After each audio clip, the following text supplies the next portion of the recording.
LEGO choosing not to make sets based on Spider-Man Across the Spider-Verse might just be the biggest missed opportunity of all time, which is why I decided to interfere with the canon and do it myself. I started off with making the figures that I knew I wanted to include, as well as sketching out how I wanted the set to look. Obviously, the first figure I made was Miles Morales. He's wearing a sleek red and black suit with a red spider on his chest, and he appears to be bleeding from his armpits. Underneath the mask, he has two facial expressions, one with a sheepish grin, and one where he looks quite concerned. Next is Gwen Stacy, and she has a white and black outfit with blue shoes and dual molded arms. Underneath her hood, she also has two facial expressions, a happy one and an angry one, and she uses the hairpiece from the LEGO Friends character, Autumn. The last of the figures for now is the Spot. He's white with a bunch of black spots, and his accessories are a couple of his holes. Now, I think it's time to take a look at the plan for the build. My plan is to make a massive set based off of the Spider Society, and spoiler alert, it ended up being my biggest set ever. One thing I want to make sure of is that the set will be fully customizable, and to achieve this, I'll make it fully modular and include a bunch of removable bridges and staircases to connect everything. The first part of the build that I did was the bottom of the main building, the reason being that this is where everything else will connect. There are several studs on the top, which will allow me to attach the upper levels, and on either side are some pins which will connect to bridges to the other areas that I'll build. Then on the inside, I added a bunch of the box prisons where the anomaly villains were kept. Compared to the other sections coming up later in the video, there isn't a whole lot going on inside of this area, so to make it a little bit more interesting, let's add a couple of figures while I work on rendering the build. So the first character that I decided to add is Pavitra Bavakar, also known as Spider-Man India. He uses the LEGO Friends Autumn hairpiece in black, and he has a mostly red outfit with some blue robes, as well as some gold bangles, and the obligatory Spider-Man logo on his chest. The other figure I've added to this section is Metro Spider-Man. This is definitely the most obscure Spider-Man, at least so far, but I decided to include him because I really like the design of his suit, and because Metro Boomin produced the movie soundtrack. Anyway, his outfit has a black and white color scheme with a black jacket and several Spider-Man logos, as well as dual molded legs. Alright, now that I've finished the renders, let's look back at the build one last time. You can see Gwen is standing outside of the entrance next to some plants, then on the inside are the prison boxes with a bunch of references, including the Atari Green Goblin in a box on the left,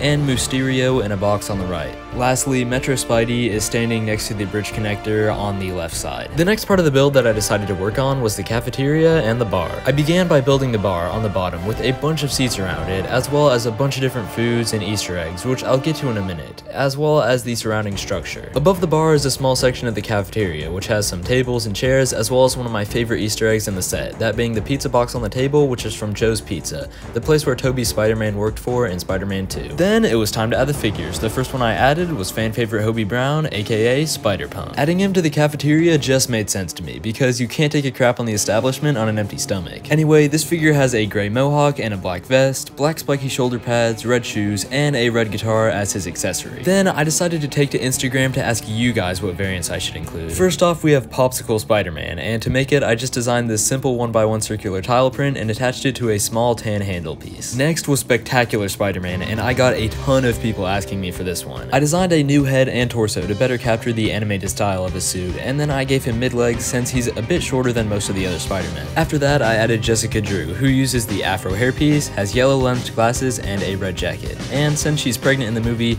I traced some of the detailing of the Fat Thor torso piece to show her belly. Lastly, you just can't leave out her bike, for which I used a red motorcycle piece with some yellow wheels. Obviously, I had to include the LEGO Spider-Man in the set, but he was actually a surprisingly difficult figure to design. However, after countless hours of designing it, I finally settled on this.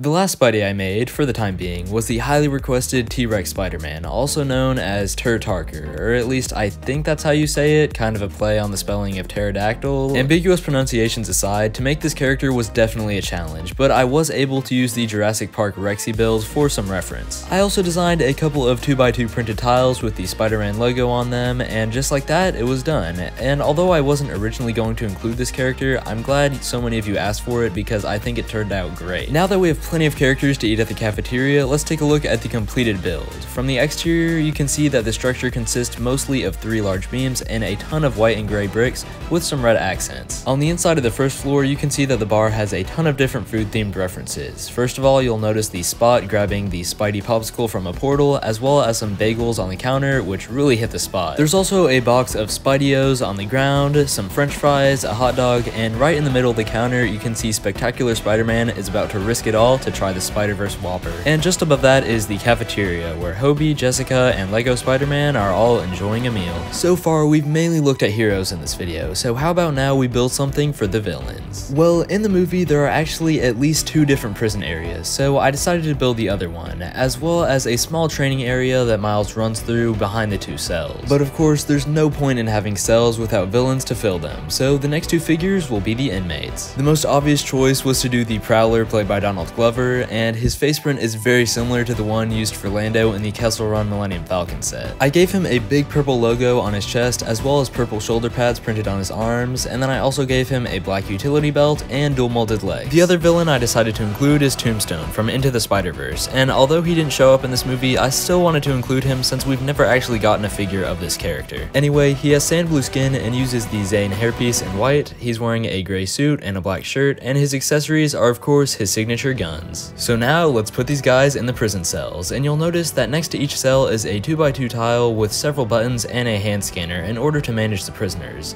Then behind the cells is the training area with some holograms of Doc Ock and Green Goblin. In the middle, you can even see the Spot is coming through a portal, reaching for what appears to be a shoebox. I'm gonna crease your J's, Spider-Man.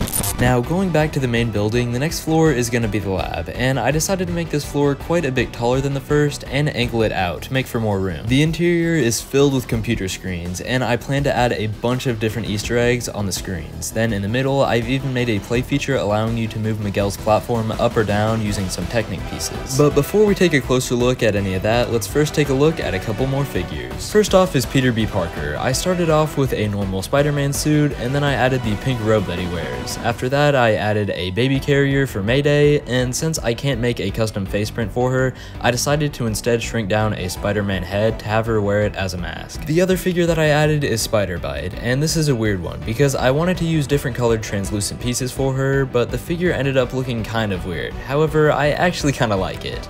She has detailing all over her suit, and her accessory is a microfigure of Lila, which is made using a small orange statuette piece. Now it's time to take a closer look at the build so we can better see all the Easter eggs and references. Once again, on the inside of the lab are a ton of different screens, so let's take a closer look at some of them, starting off with Miguel's platform. Most of the screens just have some orange web detailing, but one of them has a different Spider-Man variant, and one of them has a picture of the Spot. And here's a look at the platform after being lowered down. On the lower level are 2 different sections, the first with references to the Spot and Lego Spider-Man, and the second with a display of the medieval vulture. Above that are a couple of sections with computers attached to the walls. The one on the right has a screen with a Lego-fied version of the Spooderman meme on it, as well as a smaller screen with a Daily Bugle broadcast on it, and there's also a screen showing Miles' dad, Jeff Davis. On the left is a computer displaying the canon event of Spider-Man and MJ kissing, a screen with the Spot, and a screen with the Spot in the Lego universe. One thing that I really wanted to include in this set is a room where the minifigs can stand upside down, so I figured what better room to do that with than the lobby. The way I did this was by using the snot technique, which if you don't know stands for studs not on top, and this technique allows you to build in directions other than just straight up, and in this case allows you to have your figures stand upside down. Inside of the lobby are a few Easter eggs, such as Miles' costume from Stan's Collectibles and a video game console that your figures can play. Speaking of figures, let's take a look at some now, the first of which is Spider-Man 1967, and the reason I included him is because it only makes sense to put the first Spidey Miguel recruits in the first room that we see in the movie. The design of the figure is pretty simple to mimic the design from the show back in the 60s, however he does have dual molded arms and legs, and his eyes are kind of squinting and narrower than the usual Spider-Man eyes. The other figure in the lobby is Spider-Man PS4, and I got quite a few requests for this guy, and since there's a console in the lobby, I knew I had to include him. His design is similar to the Comic-Con one, but with more details and arm printing. Now to put the figures in the build, and you'll notice that you can actually have one upside down and one right side up at the same time, and on the inside are a few screens, a couple counters,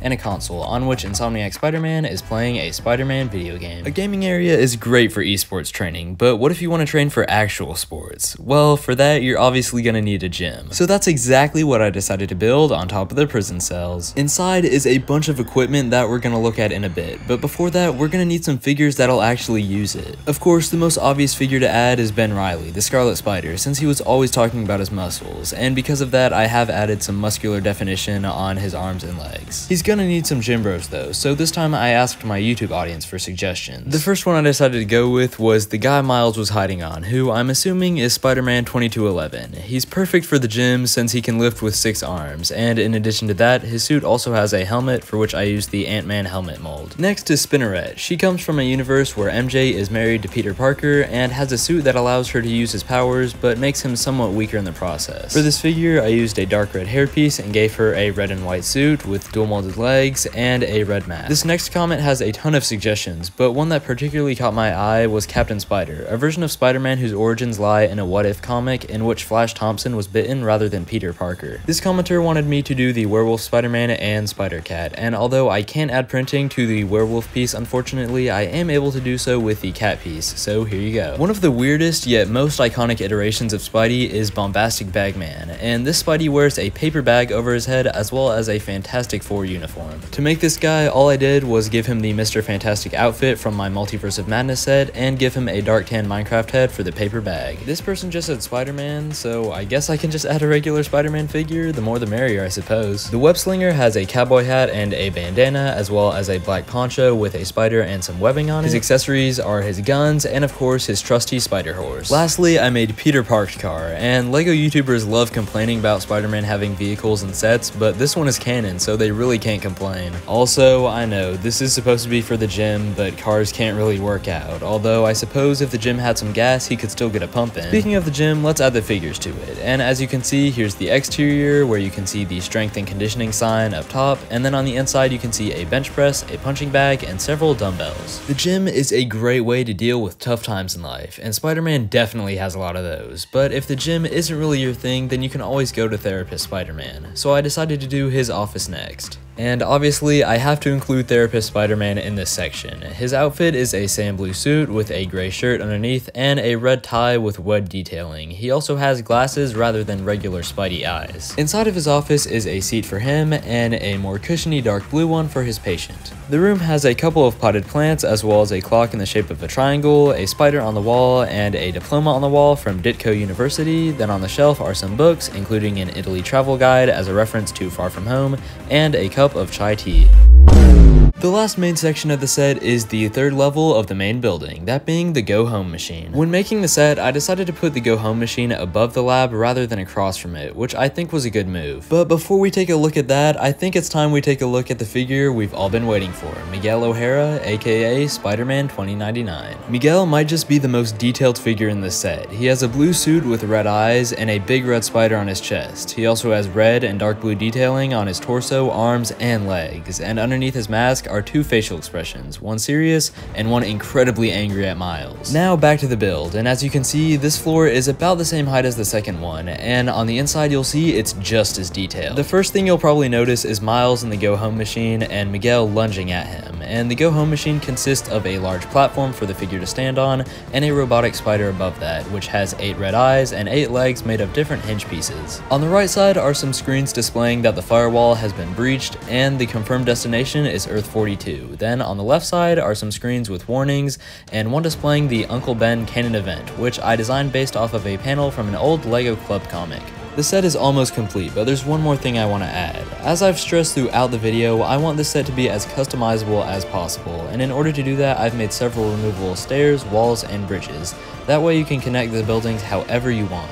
This is how I've decided to set it up, with every single building being connected and every single Spider-Man chasing after Miles Morales. The only thing left to do now is to design the box art, which I modeled after the Ninjago City markets just because of how big this set is. There you have it, Miles Morales versus the Spider Society.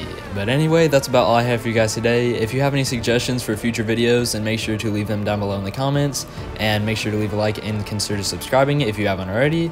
But yeah, that's about all I have for you guys today. Have a great day and go build something awesome.